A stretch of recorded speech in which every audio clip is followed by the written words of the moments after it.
बायको करायची तर बायकोला सर्व लागेल ना, मग ही बायकोच आहे ना. बरोबर. बायको सारखं नियोजन याचं आहे. नमस्कार शेतकरी बंधूंनो, स्वागत आहे आपल्या सर्वांचं या नवीन व्हिडिओमध्ये. अत्यंत महत्वाचा असा हा व्हिडिओ आहे तुमच्यासाठी. आज या व्हिडिओमध्ये मी तुम्हाला अशा एका शेतकऱ्याची भेट करून देणार आहे की ज्या शेतकऱ्याला या पिकासोबत बऱ्याच वर्षाचा अनुभव आहे. आपल्यासोबत आज मोतेसिंग टेकचंद भोकन आहेत. ते तरोडा येथील रहिवासी आहेत. आज त्यांच्याशी या व्हिडिओमध्ये आपण संवाद करूया. तर मोतू भाऊ, स्वागत आहे आपलं या व्हिडिओमध्ये. नमस्कार साहेब. मोतू भाऊ, आम्हाला हे सांगा की जे पीक आहे, सध्या ज्या पिकात आज आपण उभे आहोत, किती महिन्याचं झालंय हे आजच्या तारखेमध्ये 7 महिन्याचं झालंय. 15 मार्च याची लागवड झालेली आहे. आजची तारीख पण 15 आहे. बरं. तर याच्यामध्ये आज 15 म्हणजे 7 महिने कंप्लीट झालेले आजच्या तारखेमध्ये. 7 महिन्याचं हे आहे कंप्लीट. अजून इथून समोर किती महिने राहणार आहे हे जवळपास राहणार जानेवारी फेब्रुवारी मार्च मध्ये एंड होणार. फेब्रुवारी मध्येच एंड होणार 100%.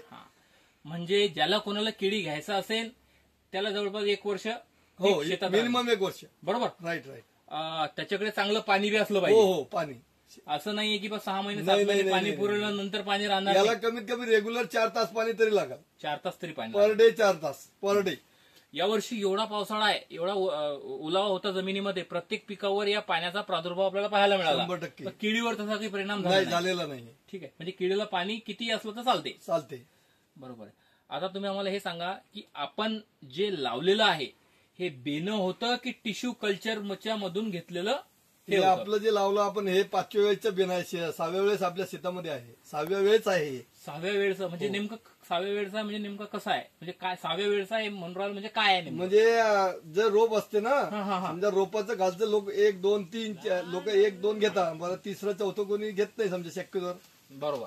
मला याचं बेला भेटत नव्हतं. मी माझ्या मित्राला फोन केला, म्हटलं साहेब ते म्हणे आपल्याकडे 5व्या वेळेचं बेन आहे. म्हटलं साहेब आपल्याला चालते, आपल्याला 10 वेळेचंही चालते. आपण त्या प्लॅन तुम्हाला सक्सेस करून दाखवणार. आणि हे आपण सक्सेस केलेलं आहे. आपल्याला हे सांगा तुम्ही की हे जे बेना आहे आपलं जे आपण वापरून राहिलो, हे काय रुपयाच्या दरात पडलं होतं आपल्याला? हे आपल्याला 5 रुपयामध्ये पडलं होतं. 5 रुपयाच्या दरात पडलं होतं. सेकंड मध्ये आहे. 5 रुपयाचा एक बेन. असे आपल्याला किती बेने लागले या पूर्ण शेतासाठी? या शेतामध्ये 3000 प्लांट आहे. 3130. तर 130 मायनस 3000 कन्फर्म आहे. 3000 चे बेनाचे हे होते कन्फर्म आहे. आता 3000 झाड संख्या आहे. हो हो. 3000 झाड संख्यापैकी आपण लावले होते त्यातले किती झाडं आतापर्यंत सर्व्हाइव्ह झाले, किंवा मर किती मध्ये झालं, किंवा बा डुकरांनी उकरून दिले, किंवा जे जंगली जनावर आहेत त्याच्यामुळे किती जायचं नुकसान झालं? सध्या झाड संख्या किती आहे? सध्याची टोटल झाड संख्या 3000 प्लस 3000 कम्प्लीट आहे. कारण वरचे जे 130 मायनस झालेले, कारण मी स्वतः याच्यामध्ये तोडलेले आहे. आणि मी याच्यामध्ये 2350 प्लस कमल तोडलेले आहे. 2350 प्लस आहे याच्यामध्ये आता अवेलेबल. बरं. 3000 आपण लावले होते. हो. 3000पैकी समजा 2350 प्लस कमल तोडलेले आहे. घड कम्प्लीट आहे 3050. तेवढे घड तुम्ही मोजलेले आहे? 2350 घड मी स्वतः मोजलेले आहे याच्यामध्ये. मोतू भाऊचं जे व्यवस्थापन आहे हे तुम्ही समजून घ्या. ज्यावेळी मी कधी कधी शेतात जातो आणि शेतकऱ्याशी डिस्कस करत असताना मध्येच त्यांना विचारतो की किती तास तुरीचे आहे, किती तास कपाशीचे आहे, तर ते काही जण उत्तर देतात, काही जण गोंधळलेले असतात. पण केळी उत्पादक शेतकऱ्याला कोणी असा प्रश्न विचारणार नाही की बा किती घड आहे तुमच्या प्लॉटमध्ये. मोतू भाऊने आपल्याला सांगितलंय की त्यांच्या या प्लॉटमध्ये जवळपास 2600 प्लस, नाही 2350 तोडलेले आहे आपण कम्प्लीट कमल. हे खालचं 2350 घड कम्प्लीट आहे. आणि एक 700-600 आलेले आहे समजा. म्हणजे हे कट केलेलं हे आहे. कट 2350 कम्प्लीट आहे. 2350 तोडलेले आहे. ओके. म्हणजे तुम्हाला मी मोजून दाखवतो एक घड, म्हणजे तुम्हाला जर अनुभव नसेल. नाही, आम्हाला तुमच्या याच्यावर विश्वास आहे काय की ते असं कोणी सांगत नाही, किंवा असं कोणी व्यवस्थापन करून राहिला तर तोडणार तर तोडत असतील. मोजते कोण काय? त्याचं तेवढं लक्ष आहे शेतीमध्ये, तेवढं प्रेम आहे शेतीमध्ये, आणि त्यांच्या कामात ते तेवढे मग्न असतात.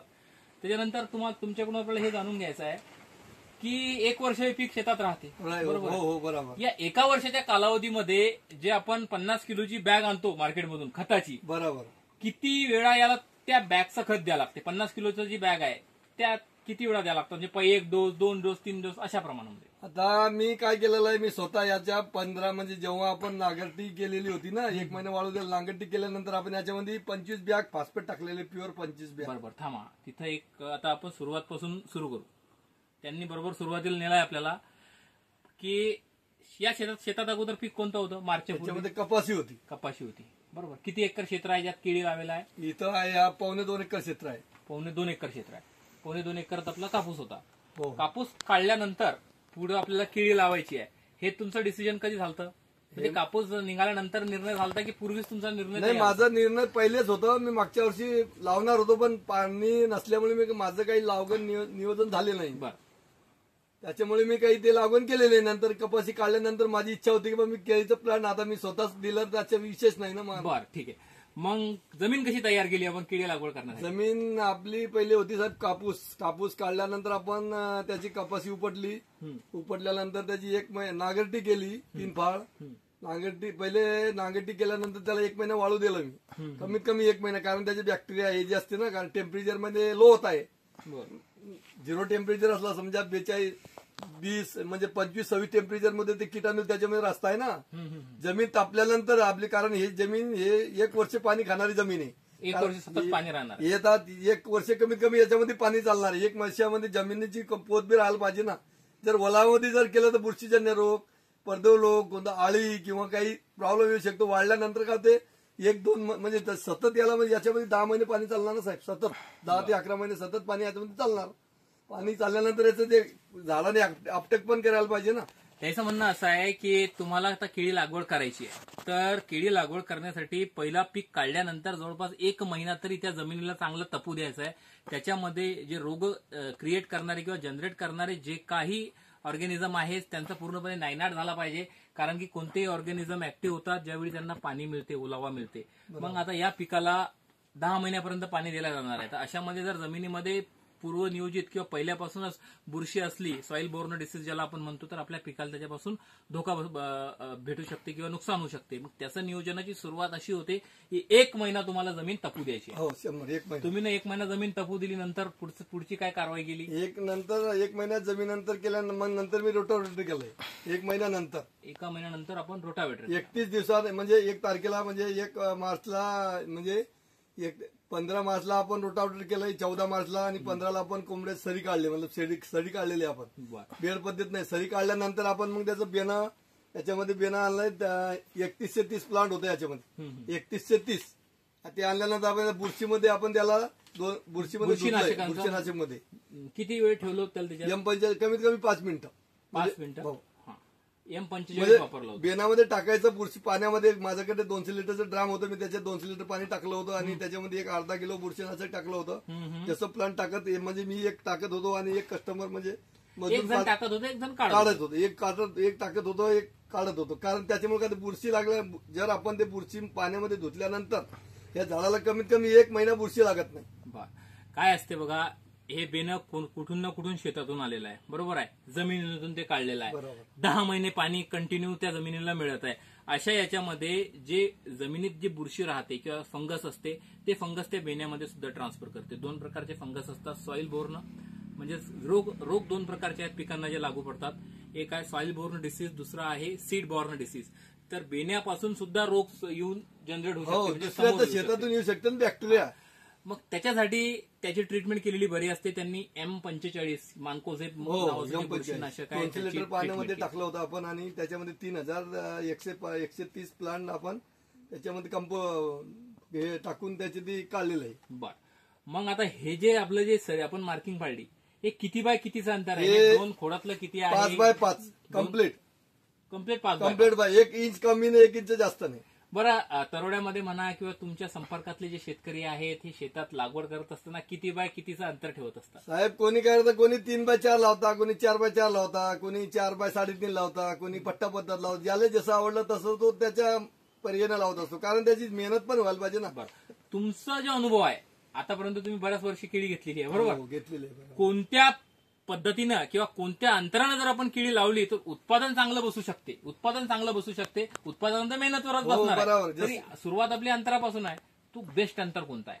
बेस्ट अंतर म्हणजे मला काय म्हणायचं की आता शक्यतो लोक 99% लोक 4 बाय 5 लावत असतात. 4 बाय 5 कोणी लावता, कोणी 5 बाय 5 लावता, कोणी 5 बाय 7 लावता, कोणी 5 बाय 6 लावता. तर माझ्या मते आता माझा हा प्लॅन जो होता ना, मी याला माझं चुकलं थोडं, म्हणजे तरी मी नियोजन केलं. आता जिथं येणारा जो प्लॅन आहे ना, मी 5 बाय 6 वरती लावणार मी. पुढचा आपला 5 बाय 6 म्हणजे पुढचं 5 बाय 6 वरती लावलं ना काय होते माहितीये काय, झाडाच्या 5 बाय 6 म्हणजे अंतर 6 फुटाचा होतोय. आणि दुसरी गोष्ट याच्यामध्ये 6 फूट झाल्यानंतर एका झाडाची कमीत कमी त्याचा जो झाडाचा कमीत कमी त्याचा वेट कमीत कमी 30 किलोच्या वरती. आपलं तर आता 30-25-30 तर येणारच, पण जेव्हा पुढे जसं त्याचं मेहनत करणार 30च्या 30 प्लस येणार, 100% येणार. म्हणजे मी माझी गॅरंटी लिहून देतो तुम्हाला, येणार म्हणजे येणार. म्हणजे 5x6 वरही घेता येते, 5x5 वरही घेता आणि येते. काय होते 5x6 वरती प्लांट 1450 बसत आहे आणि 5x5 वरती प्लांट 600 म्हणजे 1750 बसत आहे. ओके, ठीक आहे. मग आता अंतर सध्याचा आपला 5x5. हो, सध्या 5x5 आहे आपला कम्प्लीट. ठिबकची जी नळी आपण इथे टाकलेली आहे ही 16 mm वाली आहे की 12 ही mm? 12 mm जेनची, 12 mm ची आहे. 2x1 2x5 दोन फुटाचे ड्रीप. आपण सांगितलं 1 महिना तपू दिला, त्याच्यानंतर मार्किंग नागर झाला, तपू दिला 1 महिना, मग रोटर केल्यानंतर मार्किंग केली, हो. ठिबक अथरली आणि मग बेना आणलं, बेनाची ट्रीटमेंट केली. ट्रीटमेंट केल्यानंतर जे बेना आपण लावतो ते फ्लॅट जमिनीवर लावत असतो की मग त्याला ते एक हे सरी नाही, जसं कोणाला फ्लॅट मध्ये लावावं लागते, कोणाला काय असते फ्लॅट मध्ये लावलं, असं प्लेन जागामध्ये लावलं तर झाड पडण्याची क्रिया जास्त असते. बरं. आणि असं सरी काढून लावली ना तर क्रिया, कारण जो बेना लागतो जमिनीच्या खोल, आता तुमच्या समोर बघाय ना तुम्ही किती पेड दबलेले याची, लोकांची पूर्ण पेड वरती बघू शकता तुम्ही. याच्यामध्ये एक तर 2 प्रॉब्लेम असतात. पहिला आपण काय होतं, जसं जमिनीतून बुंदा बनतोय, जसं खोड खालून बनत वरती येतोय ना, बुंदा त्याचा चांगला बनतोय. जमिनीत दबलेली, कारण दबलेली मुळी जो पीक दबलेलं असते त्याचं स्ट्रॉंग निघत असते ना, वर जे खाणार खायला जे भेटते त्याला तिथेच भेटणार ना पुढे झाडाजवळ. आणि त्याचा बुंदा पण मजबूत होतोय. आता माझा 43, 40, 45 प्लस बुंदा तुम्हाला मोजून दाखवतो. 45 प्लस आहे पूर्ण प्लॉट मध्ये, कमीत कमी 40 प्लांट आहे. आणि 40 असल्यानंतर हे तुमच्या एका झाडाला, आता हे झाड याला याचा 40 बुंदा आहे, हा झाड कमीत कमी 10 फण्या एक्सेप्ट करतो, कमीत कमी 10 फण्या. आता मोजू शकता तुम्ही त्याला किती फणी येतं. मी पुरा प्लॅन मध्ये 9-8 सोडलेली, म्हणजे माझ्या अनुभवासाठी सोडलेली. मी 10 पण सोडलेली, तुम्हाला दाखवतो. मी 9 पण सोडली, 8 पण सोडली. माझं पण मी 10 सोडलेली एक समान आहे, 9 सोडलेली एक समान आहे आणि 7 पण एक समान आहे. कारण माझा प्लांटच पूर्ण एकच समान आहे, म्हणजे मायनस प्लस नाहीच ना, त्याच्यामुळे मी 9 सोडलेले कंपल्सरी 9. जो बेना आपण टाकलेला आहे याच्यात हो, मार्किंगवर, बरोबर. तर आपण स्वतः लागवड केली की ते माणसाच्या बाहेरून नाही, येतात? माणसाला लावलं होतं. आपल्या शेतात आपल्या गावामध्ये मजूरकने लावली. आपल्या गावातल्याच मजुरांना हो. लावलं ना. बऱ्याच ठिकाणी मी बघतो की ते बेण्यासोबतच मजूर येतात, ते लावून नाही देतात. नाही नाही, ते त्याचं आणि ते कसं त्याचं लागवड असं आपलं आपण जे लागवड करतो मजूर आपल्या हिशोबाने बेनं लावतो आपण. मला जे चालते बाबा तेच लाव, बाकीचं फेकून दे. बेना सॉर्टिंग करता हो, येते शॉर्टिंग करतोय मी स्वतः चेक करतोय. किंवा हे लावायचं की नाही लावायचं. मजूर लोक काय करतात, बाबा आलं का कोणाला लावायचं का पटकन लावून द्यायचं. मग तो काय असते जेव्हा तो निघतोय ना, लोक काही निघत नाही, काही मायनस होते, काही प्लस होते, त्याच्यामुळे ते आपल्याला अडचण येते ना. म्हणजे कट केलेलं असते, त्याला काही कोंब असते, काही येते, म्हणजे तांत्रिक अडचण असल्यामुळे प्रॉब्लेम येऊ शकतो त्याला. त्याच्यामुळे मी कोणावर लागवडीसाठी जे बेना आपण लावतो, तुम्ही सांगितलं की तुम्ही सॉर्टिंग करता, बरेच शेतकरी करत नाही. आता काय होत असेल, तिकडून बेण्यासोबत माणसं येतात, जसा बेना आला जमीन तयार राहते, ते लागवड करतात, झटपट चालल्या जातात. बरोबर. अशा याच्यात कधी कधी बीज प्रक्रिया केली जाते. हो, नाही. तर आपण जे बेना लावलं पाहिजे, आयडियल बेना किंवा असंच बेना लावलं पाहिजे, ते बेण्यामध्ये कोणते गुणधर्म पाहिजे, कसं पाहिजे, किती बाय? कमीत कमी बेनाची साईज कमीत कमी 3 पाव पाहिजे. कमीत कमी 3 पाव, जास्तीत 1 किलो. कमीत कमी 3 पाव, जास्तीत जास्त 1 किलो. 1 किलो 120 समजा, 120 ग्राम पर्यंत. 1 किलो किंवा 120 ग्राम म्हणजे 125 ग्राम पर्यंत जरा तुम्ही 1.25 किलो पर्यंत समजा. कमीत कमी 1.25 ते 1.25 एवढंच याच्यामध्ये कालावधी बेना लावावं लागत असते. कारण त्याची एक पद्धत आहे, कारण जेवढं आपण मोठं बेना लावणार तेवढी उगम शक्ती लवकर होणार, जेवढं झालं लवकर जाणार. त्याच्यात तोही प्रॉब्लेम होऊ शकतो. मग ते उन्हामध्ये आता कसं असते, आता हे जे बेनं लावलेलं आपण बरोबर, आता आपली आजची 15 तारीख आहे, 15 मार्च. आजच्या तारखेमध्ये याच्यामध्ये 2500 प्लांट कम्प्लीट आहे, 2500 प्लांट निघालेले आहे पूर्ण. त्याच्यापैकी मी 2350 तोडलेल्या आवडी तुम्हाला दिसतंय. बाकीचे राहणं एका महिने होणार ते, कारण नियोजन केल्यानंतर आपण असं केल्यानंतर असं झालंय ना. लोकांना आता माझ्यासोबत ती 10, 15, 20 लोकांना लावलेले, त्याचं 10% प्लांट जळलं नाही. आता 10% दाखवणार, म्हणजे माझ्या स्वतःसोबत लावलेलं आहे. आपण बेनट दिलं टाकून, तुम्ही सांगितलं आपण सॉर्ट करून घेतो, बरोबर. म्हणजे वर्गीकरण कसं छोटं मोठं जे आहे चांगलं लावतो. लावल्यानंतर त्याच्यावर माती झाकल्यानंतर, म्हणजे सॉइल त्यांना कव्हर केल्यानंतर जर्मिनेशन होणार की नाही होणार, म्हणजे ते उगणार की नाही उगणार, हे शेतकऱ्याला किती दिवसांनी समजते की बाबा निघाला म्हणून? याच्या कमीत कमी 1 महिन्याची कालावधी असते. 1 महिना दिसतच नाही ते. 1 महिन्यात क्लिअर होते पूर्ण प्लांट. लावल्यापासून 1 महिन्यापर्यंत पूर्ण प्लांट निघाला, मग आपल्याला 1 महिना पूर्ण क्लिअर होतोय. त्याच्यामध्ये मरोग समजते कोणते मले आणि कोणती निघणार आहे. 1 महिना कमीत कमी तुम्ही रोप लावा किंवा बेनं लावा. रोपाची क्रिया असते. आता मी रोप पण लावले, रोप कमीत कमी 15 दिवस रोपला सेट व्हायला लागत असते, कमीत कमी 15 दिवस. आणि 15 दिवसानंतर 15 दिवस त्याला क्रिया करायला लागत असते. रोपाला पण कमीत कमी 1 महिन्याचा कालावधी असतो. एका महिन्यानंतर पूर्णपणे सेट व्हायला कमीत कमी 1 महिना तुम्ही बेना लावा किंवा रोप लावा, 1 महिना सेट होणार म्हणजे होणार. मग एका महिन्यानंतर आपल्याला कळलं बाबा की आपण एवढं बेना लावलंय, यातलं एवढं पर्सेंट निघालं. मग जिथे निघालं नाही तिथं परत लावायचं ना, परत लावायचं ना. मग ते मागे पुढे होत नाही का? ते नाही होत ना. मग मागे पुढे झाल्यानंतर आपल्याकडे आहे ना, त्याचं सोल्युशन आहे ना आपल्याकडे. सांगतो ना तुम्हाला मी त्याची ट्रीटमेंट करायची. त्याची ट्रीटमेंट सांगतोय मी. का असते पहिली गोष्ट, तुम्ही जर चांगलं बेणं लावलं ना साहेब, तर चांगलं बेणं लावलं तर मर रोग होतच नाही. सर्वात मोठा फॉर्म्युला पहिला का असते, काही लोक एवढं लहान बेणं लावतात. जेवढं लहान लावणार ते मायनस होणार. मी काय बोललो, 3 पाव ते 1.25 एवढंच बोललो मी. 3 पाव ते 1.25 किलो म्हणजे एवढं असंच बेणं लागायला पाहिजे. आणि त्या बेण्याची छाटणी चांगली व्हायला पाहिजे. आणि आपण प्रत्यक्ष त्याला चेक करून लावायचं, म्हणजे मजूरच्या भरोश्यावर नाही. मजूरला का बाबा पैसे घ्यायचे मोकळं व्हायचं. बरोबर. 3500 रुपये लागवड आहे ना, खणून 12-15 रुपये लागवड आहे. त्याला का बाबा लावून टाकले का विषय मोडला, तुमचं बेना निघून ते पैशाची मतलब. पण तुम्ही स्वतः अनुभव घ्यायचा. मी स्वतः करत असतो, स्वतः मला नॉलेज आहे आणि मी स्वतः करत असतो प्रत्येक प्लांट. केळी लावण्यासाठी शेतकरी फुल टाइम शेतकरी पाहिजे, पार्ट हो टाइम नाही पार्ट टाइम 100%. ज्याला ज्याच्यावर होत असेल त्यानंच करायचं. म्हणजे बाबा मी लावलं का, आता लोकांना चला माझ्यासोबत 50% लोकांचे झाडं चालले. माझ्या इथे आता 2500 प्लांट कम्प्लीट आहे. 2500 इथं. बरोबर. 500 प्लांट बाकी निघायची. मग हे आपण सुरुवातीला 20 बॅगा सिंगल सुपर फॉस्फेटच्या टाकून दिल्या होत्या. बरोबर. 1.5 एकरामध्ये बरोबर. कारण सिंगल सुपर फॉस्फेट काय करतो माहिती का, सिंगल सुपर फॉस्फेट 45 दिवसानंतर लागत असतो. 40 ते 42 दिवस त्याचा कालावधी आहे. बरोबर. मला नाही कोणालाही विचारू सगळं युट्यूबवर सर्च मारतो मी, कुठेही सर्च मारा. बरोबर. बघा याच्यामध्ये एक सायंटिफिक ट्रिक आहे. शेतकरी आता बरेच स्मार्ट झालेले आहेत. त्यांनी काय केलं, त्याला माहित आहे की बा 1 महिन्यात हे जमीन तपणं आहे. हो राईट. ठीक आहे. त्याच्यानंतर आपण लागवड करणार. लागवड केल्याच्या नंतर जवळपास 1 महिन्याने आपल्याला कळणार किती % जर्मिनेशन झालं की नाही झालं. तर अगोदरच त्यांनी सिंगल सुपर फॉस्फेट जमिनीला देऊन दिलं होतं. मग जेव्हा यांचं पीक 1 महिन्याचं झालं, म्हणजे 1 महिन्यानंतर जर्मिनेशन झालं, त्याच्यानंतर 10-15 दिवसाचं पीक झाल्यानंतर ज्यावेळी खरोखर त्याला खताची भूक असते, त्या पिरियडमध्ये त्याला जमिनीमध्ये खत त्यांनी उपलब्ध करून दिलं होतं. म्हणून त्यांनी खत अगोदर टाकलं. तर एक्सपिरियन्स ज्याला असते त्याला काम करूनच अनुभव येत असते. मग जर तुम्हाला केळी लागवड करायची आहे बाबा, तुम्ही कधी लागवड केलीच नाही, तर मग माझा असा सल्ला राहील की तुम्ही ज्या शेतकऱ्याला अनुभव आहे त्या शेतकऱ्याला भेटा. एकाला भेटू नका, असे 10 शेतकऱ्याला भेटा. 100 लोकांना भेटा ना. प्रत्येकाचा अनुभव वेगळा असतो. आणि काय माहिती साहेब, याच्यामध्ये एक विशेष, कोणतेही लोक खरी सांगत नाही. जे एकदम सतन कास्तकार आहे तोच ऍक्च्युअल खरं सांगत असते. बरोबर. तर माझ्याकडे तर पुरी त्याची डायरीच भरलेली आहे. मला कोणी सांगायची आवश्यक असं मी सांगतोय माझं स्वतःचा अनुभव म्हणतोय. हे पण एक तथ्य आहे की शेतीतलं हे पण एक फॅक्ट आहे की बरेच शेतकरी माहिती सांगत नाही असं शेतकरी म्हणतात. एक दुसरी गोष्ट अशी असते की बऱ्याच वेळा काय असते माहितीये का, शेतकऱ्यांचा अगोदरच पूर्वाग्रह असते की बा आता समजा मोतीसिंग टेकचंद भोकान आहे, तरोड्यातील रहिवासी आहेत, येतात आता तुमची केळी ते पाहत असतील, येणार नाही, विचारणार नाही, पण त्याला अगोदरच काय वाटते विचारायच्या पूर्वी की नाही हा आपल्याला सांगणारच नाही. या 2 गोष्टी सुद्धा मी या क्षेत्रात पाहिलेल्या आहे. तुम्ही त्यांना विचारलं पाहिजे. विचारल्यानंतर ते जे माहिती देतात, दुसऱ्या शेतकऱ्याला विचारा, 4-10 शेतकऱ्याशी कॉन्टॅक्ट करा, ती माहितीची छाननी करा, नंतर समोर काम करा. बरोबर. तर मोतू भाऊंना बऱ्याच वर्षाचा अनुभव आहे. आता त्यांना कुठेच विचारायला जायची गरज नाहीये. आणि तोच अनुभव या व्हिडिओच्या माध्यमातून तुमच्यापर्यंत पोहोचणार आहे. जे सध्या तुमच्यापर्यंत तो येऊ राहिला त्याच्या आवाजाच्या स्वरूपात. मोतू भाऊ, मला तुम्ही हे सांगा आता की 1 महिन्यानंतर जर्मिनेशन होते, मग आपण याला जे खत देत असतो जर्मिनेशन झाल्यानंतर त्या खताचं कसं नियोजन आहे? 7 महिन्यापर्यंत आपण कसं नियोजन केलं? आपण काय केलं, आता 1 महिना झाला, आपण पहिले तर फॉस्फेट टाकलेलं आहे. 1 ते 1.5 महिना 45 दिवसपर्यंत फॉस्फेट काम करतोय. कारण याला फॉस्फरिक ऍसिडची जास्त, कारण त्याच्यामध्ये फॉस्फेट जास्त आहे, म्हणजे फॉस्फरिक. कारण की मूळ जशी जमीन तुमची भुसभुस असे मुळं वाढणार, केळीला फॉस्फरिक जास्त पाहिजे ना. मग 1 महिन्यानंतर आपण काय केलं, त्याला आपण 1 महिन्यात मी त्याला 20 लोक डीएपी देत असतात. मला डीएपी मध्ये सक्सेस नाही, मी 20-13 देतो. 20-13 मध्ये गंधक खूप आहे.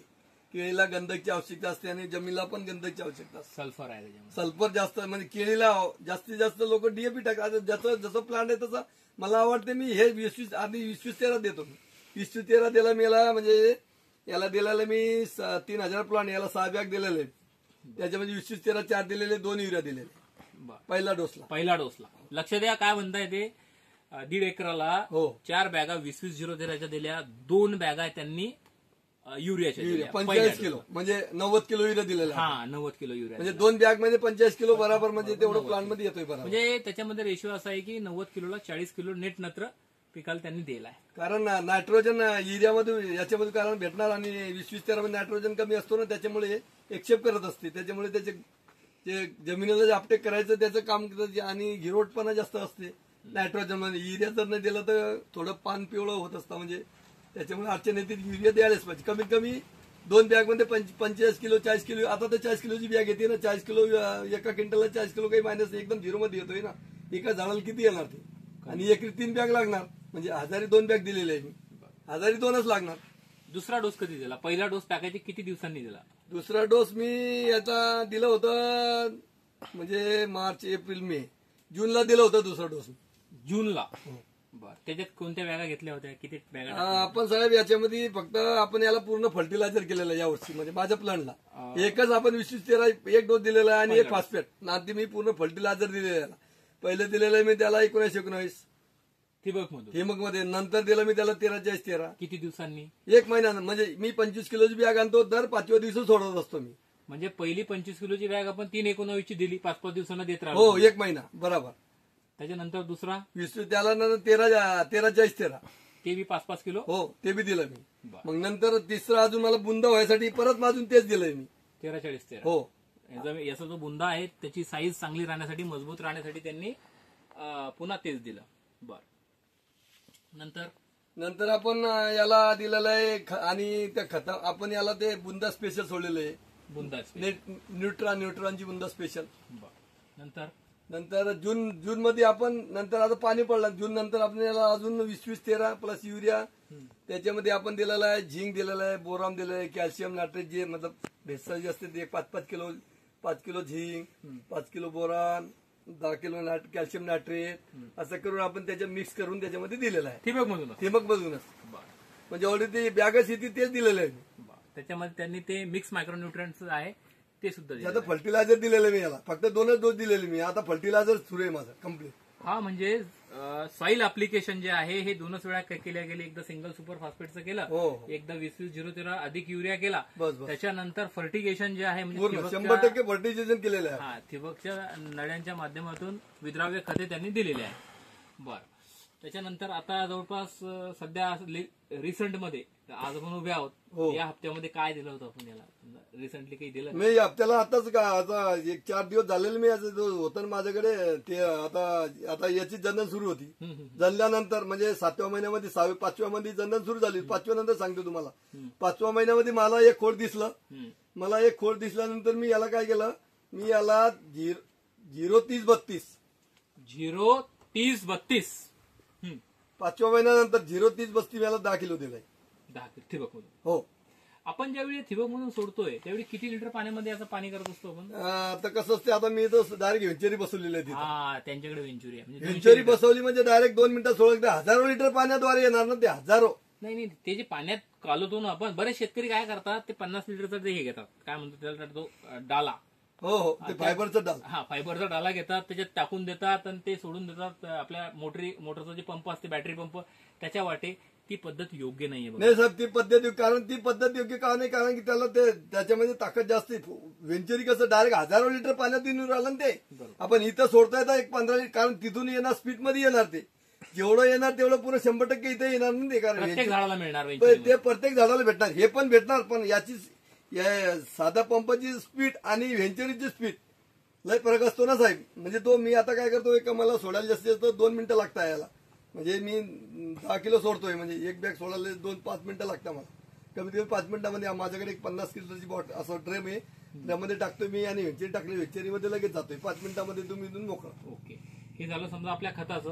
अजून राहणार आहे फेब्रुवारी पर्यंत प्लॉट राहणार. अजून तुम्ही नियोजन करणार. जेव्हा या प्लॉटची कटिंग होईल यावर्षी, त्या कटिंगच्या 1-2 दिवसापूर्वी तुम्हाला आम्हाला एक चांगली मुलाखत देणार आहे, म्हणजे ज्याच्यामध्ये सगळे डिटेल आपण पूर्ण वर्ष. 100% देणार साहेब. बरोबर आहे. बघा, आता त्यांना आपण सध्यापर्यंत फवाऱ्याचं कसं नियोजन घेतलं, स्प्रे वगैरे स्प्रे बी घेतलेले आहे मी. मी स्प्रे अजून याच्यावरती बुरशीनाशकचे गेलेले फक्त गडावरती. अजून स्प्रे केले. बुरशीनाशक मी महिन्यातून 2 वेळा करतोय. बुरशीनाशकचा स्प्रे घेणं गरजेचं आहे का पिकावर? हो, केळीला खूप आवश्यक, कारण याच्यामध्ये पानावर बॅक्टेरिया असतात. आता मी करपाचं 2-3 स्प्रे केलेला आहे मी. करपाच्या 2 स्प्रे दर महिन्याला 15 दिवसाला स्प्रे मी माझं करते. माझ्याकडे आहे, तुम्हाला दाखवतो कोणतं केलं, काय केलं. माझ्याकडे ऑलरेडी औषध आहे तिथं. बरं, ठीक आहे. सुरुवातीपासून म्हणजे केळी ज्यावेळी जर्मिनेशन दिसते आपल्याला, किंवा जर्मिनेशन झालं, पहिला जो स्प्रे देतो आपण, फवारणी करतो, किती दिवसांनी करत असतो? आपण माझं कसं असते, मी तर दर महिन्याला स्प्रे करतो ना याचा, लागवडीपासून सुरुवात करतोच मला दर जसं महिन्यातून एक. हो 1-2 करतो ना मी, कारण प्लॅनवर झालं का मला ते मच्छर दिसले का, तर मावा तुडतुडे आम्ही काही कॅम्प्युटर मारतो एकूण, कारण त्याच्यामध्ये एकूणच घ्यायचं, कारण झाडासाठी क्रिया करायसाठी कधी पोंगा भरणी करतो. पोंगा भरणी आपण केलीच नाही, पण यावर्षी आपण करणार.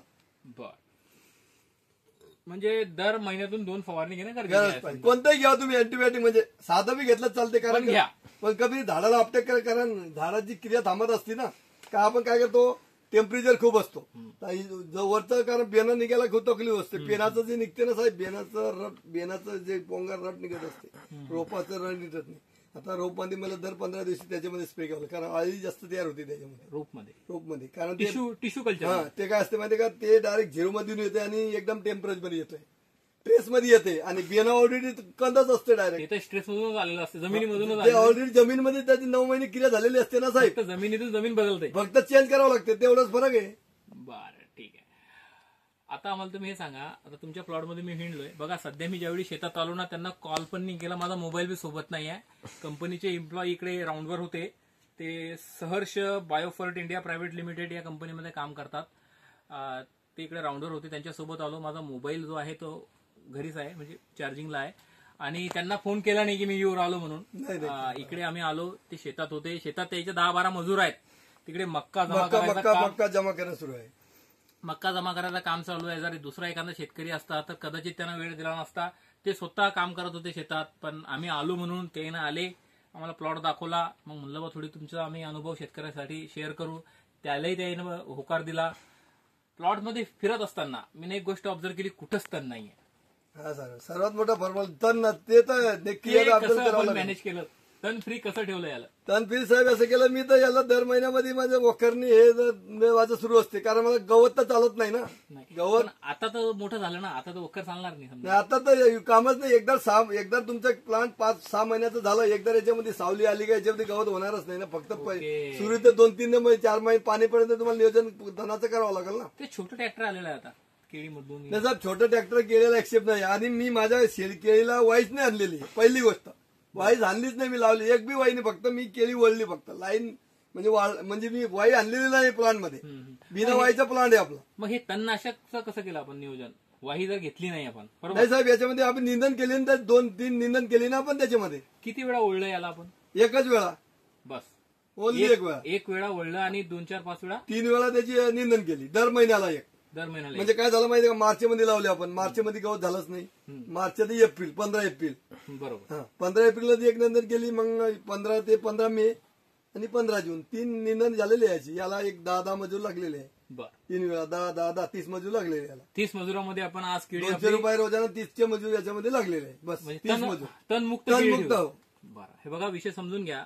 अगोदर त्यांनी सांगितलं की ते तण होऊ देत नाही, वही करतात. म्हणजे नेमका अर्थ सांगायचा असा होता की यावर्षी 3 निंदन केलेले आहेत, एक वेळा याला ओढून घेतलेला आहे, हो एक वेळा, आणि एकदा सावली पडली जमिनीवर तर मग नंतर तण जर उगलंही तर ते वाढत नाही, किंवा त्याला पाहिजे त्या प्रमाणामध्ये हो. मग नंतर त्याच्यामुळे बारीक मी त्याला ग्रामोझोन केलेलं आहे, 1 लिटर ग्रामोझोन केलेलं आहे. म्हणजे पाणी पडल्यानंतर एक थोडासा झालं होतं, 1 अर्धा फुटाचा, कमीत कमी अर्धा फूट, 2 अर्धा फूट तरी व्हायला पाहिजे कमी, म्हणजे नॉमिनल केलं होतं मी. तणनाशक सुद्धा त्यांनी एक वेळा वापरलं. बघा, एवढं कोणी सांगत नाही. आम्ही मुलाखत घेतो, मी जवळपास बऱ्याच दिवसापासून शेतकऱ्यांशी चर्चा करतो. ऑफलाईन चर्चा आपली जास्त असते, व्हिडिओच्या स्वरूपात तेवढं समजा रेकॉर्ड करणं शक्य राहत नाही प्रत्येक वेळा.